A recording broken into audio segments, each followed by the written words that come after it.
বাংলাদেশের প্রাচীন রাজধানী পুণ্ডনগর ইতিহাস ও ঐতিহ্যের এক অমূল্য নিদর্শন। এখানকার সবচেয়ে রহস্যময় ও অলৌকিক স্থানগুলোর একটা হচ্ছে জিয়তকুণ্ড।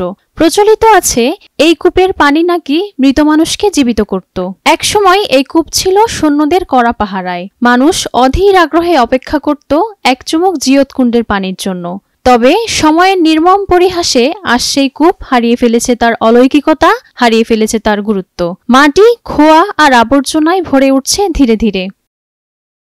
বগুড়ার মহাস্থানগড়ে রাজা পরশুরামের প্রাসাদের ধ্বংসাবশেষের পূর্ব পাশে আজও দাঁড়িয়ে রয়েছে এই ঐতিহাসিক কূপটি। কূপটির পূর্ব পাশে রয়েছে একটা চতুষ্কোণ গ্রানাইট পাথর এবং কূপের দেয়ালে দেখা যায় প্রস্তরখণ্ডের ছাপ।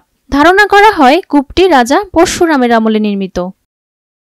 জনশ্রুতি আছে রাজা পরশুরামের সৈন্যদের কেউ যদি যুদ্ধে মারা যেত তাকে এই কূপের পানি পান করানো হতো এবং সে পুনরায় জীবিত হয়ে যুদ্ধে অংশ নিত।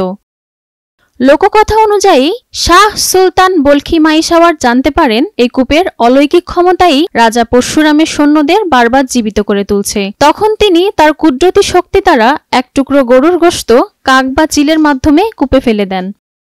ধারণা করা হয় সেই থেকে কূপের অলৌকিক ক্ষমতা চিরতরে হারিয়ে যায়। এরপর রাজা পরশুরাম যুদ্ধেও পরাজিত হন এবং শাহ সুলতান বলখি মাইসাওয়ার বিজয়ী হন। একসময় যে কূপ ছিল ঐতিহ্য, ইতিহাস ও অলৌকিকতার প্রতীক, আস্থা পরিণত হয়েছে অবহেলিত এক স্মৃতিচিহ্নে। কূপটি এখন মাটি ও আবর্জনায় ভরে গেছে। জিয়তকুণ্ড আজও কালের সাক্ষী হয়ে দাঁড়িয়ে আছে, তবে নিঃস্ব, নিঃসঙ্গ আর মৃতপ্রায়। রাজিয়া খাতুন, নয়া দিগন্ত।